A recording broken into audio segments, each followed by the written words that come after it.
সময়ের চাকায় পিষ্ট বাংলার ঐতিহ্যবাহী তাঁতশিল্প।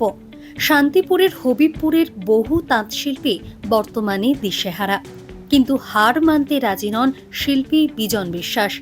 সামনেই বিধানসভা নির্বাচন, আর এই ভোটকেই হাতিয়ার করে নিজের শিল্পকে বাঁচানোর লড়াই শুরু করেছেন তিনি।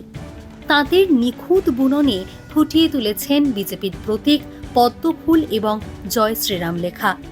তাতে আমাদের পেট চলছে না, এটা সেটা আমাদের বাইরের রাজ্যে চলে যেতে হচ্ছে। আমাদের পুরো এলাকাটাই তাঁতের উপর ছিল। বিভিন্ন মানুষ এখান থেকে কেউ বাইরে গিয়ে জোগালের কাজ করছে, কেউ সেন্টারের কাজ করছে, তাঁতের মধ্যে আর কেউ নেই।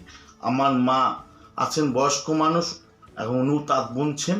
আমরা খুব কষ্টের মধ্যে দিয়ে চলছি। পারিশ্রমিক পাচ্ছেন যেরকম? পারিশ্রমিক দেখুন আমরা পাচ্ছি না, মানে আমাদের চলতে ভীষণ কষ্ট হচ্ছে।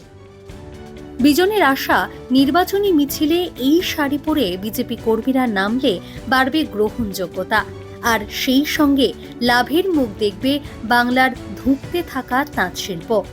সাধারণ মানুষের কথা মাথায় রেখে আপাতত এই শাড়ির দাম রাখা হয়েছে 450 থেকে 500 টাকা।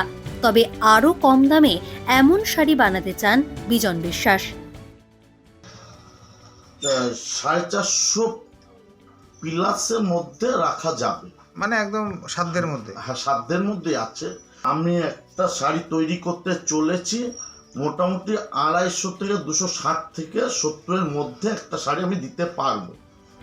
রাজনৈতিক প্রচার আর শিল্পের লড়াই, এই দুইয়ের মেলবন্ধনে বিজন বিশ্বাস কি পারবেন বাংলার তাঁত শিল্পের নতুন জোয়ার আনতে?